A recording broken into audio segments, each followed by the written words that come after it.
नमस्कार dear student, जय हिंद जय भारत। आप सभी का स्वागत है रेवांचल एकेडमी में।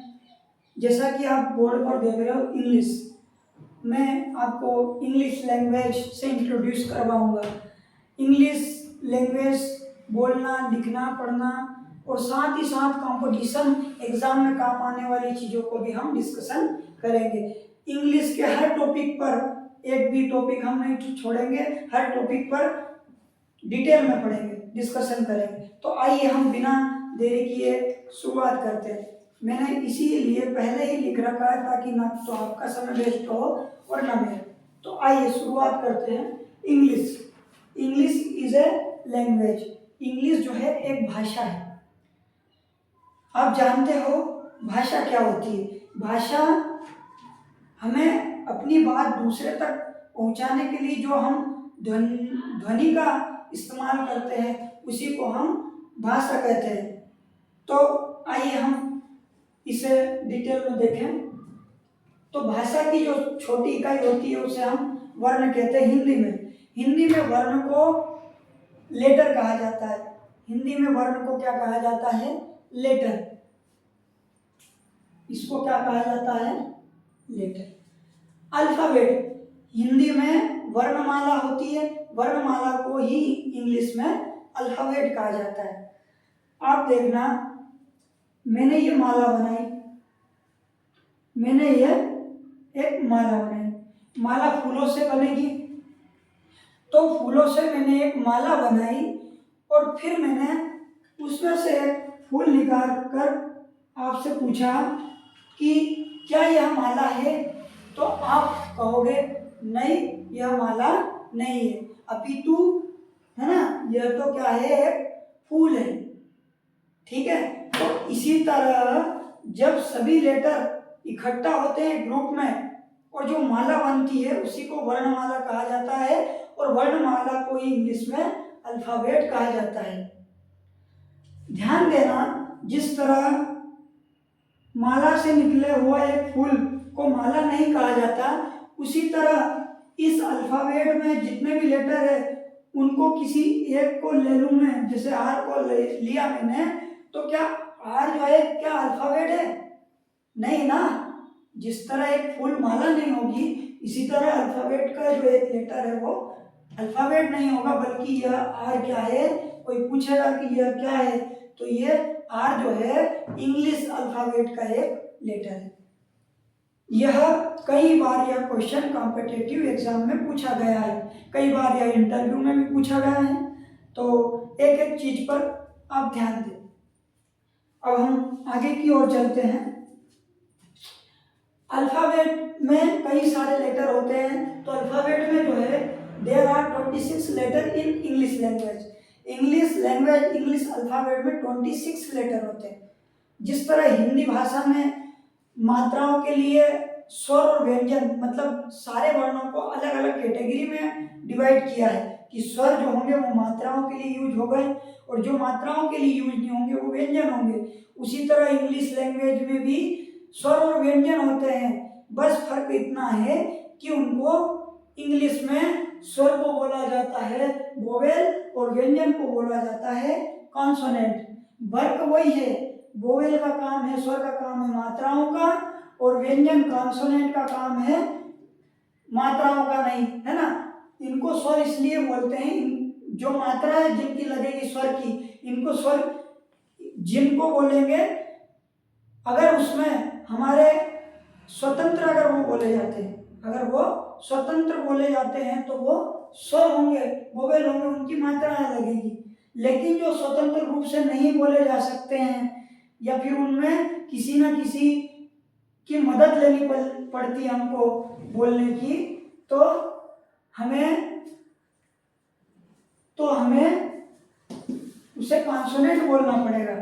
इतनी बात आई समझ में? मैं आशा करता हूँ इतना आपको समझ में आया होगा। आगे की ओर बढ़ते हैं।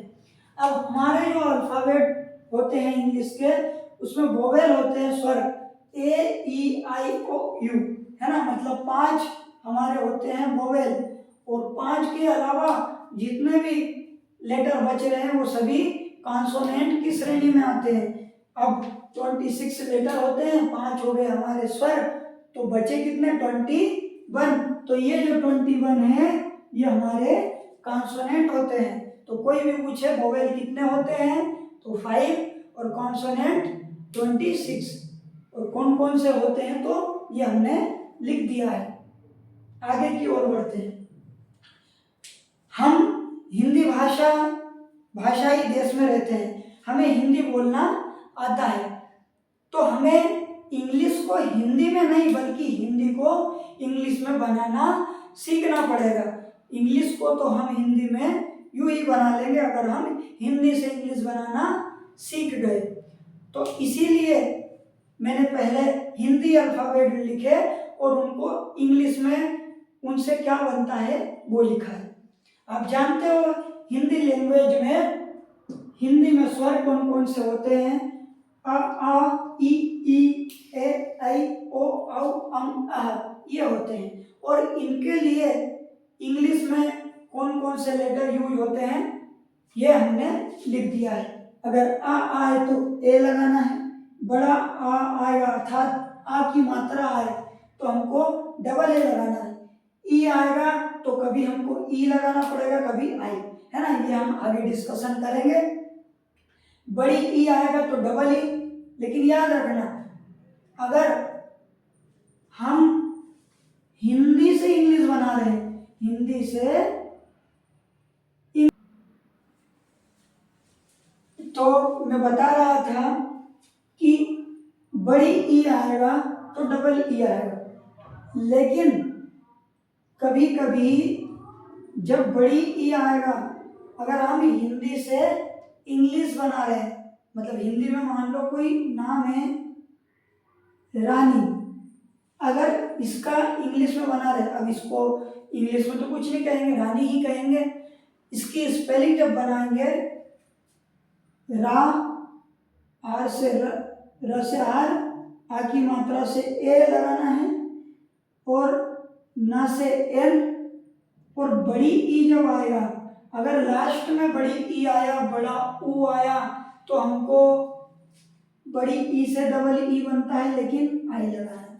तो याद रखना इससे बड़ी ई से ई भी बनता है आई भी बनता है ना, ए से ई बनता है, आई से ए आई, और कभी कभी ई भी बनता है, औ से ओ बनता है, कभी कभी औ से ए यू या ओ यू बनता है, अम से ए एन जी बनता है, या कभी कभी ए एन भी बनता है ना, ए एन जी कब बनेगा ए एन कब बनेगा हम डिस्कशन करेंगे। आह से ए एच बनता है। ये स्वर की बात हुई। अब व्यंजन की देखते हैं हम बात। तो हिंदी के जो व्यंजन है ये लिख दिया है मैंने, और उनको इंग्लिश में है ना हम उनके लिए क्या यूज करेंगे ये मैंने लिख दिया। अब भली भांति आप परिचित हो, सिर्फ अपने को इनको याद करना है ना। अब किससे क्या बनता है आपके समक्ष प्रस्तुत है, आपके पास लिखा हुआ है, इनको आपको रिमेम्बर करना होगा। अब हम आगे बढ़ते हैं।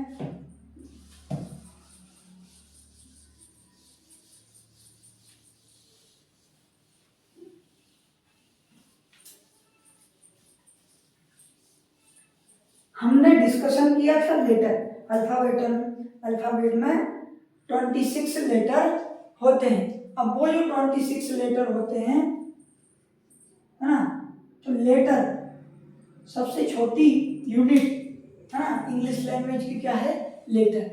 लेटर का जब एक ग्रुप बनेगा जिसका मीनिंग हो, कुछ अर्थ निकलता हो, मीनिंगफुल हो वो, तो हम उसे बोलेंगे वर्ड। क्या बोलेंगे उसे हम वर्ड बोलेंगे, है ना। जैसे मैंने ए लिखा, ई लिखा, आई लिखा, है ना, बी लिखा, ये सभी क्या है लेटर है, ये सभी क्या है लेटर है ना। और लेटर आपको पता है कितने होते हैं, कौन कौन से होते हैं। वर्ड, मान लो कोई सा वर्ड लिखा मैंने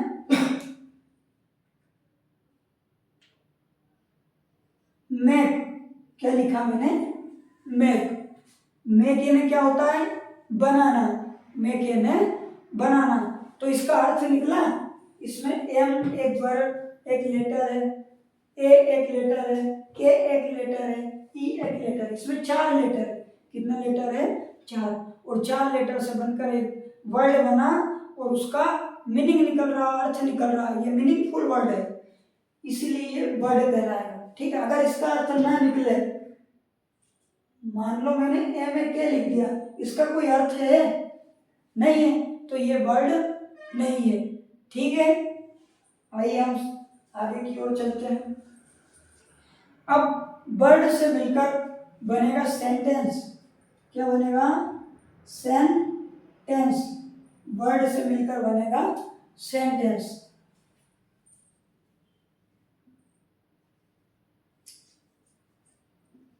आई गो टू दिल्ली, है ना? आई गो टू दिल्ली, मैं दिल्ली जाता हूँ, मैं दिल्ली जाता हूँ। आई गो, ये एक शब्द है, ये एक शब्द है, ये शब्द है, ये शब्द, 4 शब्द है, 4 वर्ड है यहाँ। कितने वर्ड है? 4। जब 4 वर्ड होंगे, है ना, और इसका अर्थ मीनिंग निकल रहा है, जब कई सारे ग्रुप ऑफ वर्ड हो, शब्दों का समूह हो और उसका अर्थ निकलता हो, वो मीनिंगफुल हो सेंटेंस, है ना, वो मीनिंगफुल हो, तो उसे हम क्या कहेंगे? सेंटेंस कहेंगे। I hope you understand this. आगे की ओर बढ़ते हैं। सेंटेंस में से मिलकर फिर पैराग्राफ बनता है ना, और फिर कहानी बनती है ना, तो उस पर नहीं जाते हुए हम अब अदर चीज पे चलते हैं। मैं आपको अपना शेड्यूल, अपना जो क्या क्या पढ़ेंगे हम, है ना, उस पर थोड़ा सा इंट्रोड्यूस करवा देता हूँ। आज की जो क्लास थी वो इंट्रोडक्शन और बेसिक क्लास थी, जो कि हर बच्चे को, हर नॉर्मल से नॉर्मल व्यक्ति को भी पता होती। धीरे धीरे हम आगे बढ़ते जाएंगे सरल से कठिन की ओर, है ना, एडवांस लेवल तक। तो हम शुरुआत करेंगे हमारे पार्ट ऑफ स्पीच से। हम शुरुआत कहाँ से करेंगे? पार्ट ऑफ स्पीच से करेंगे।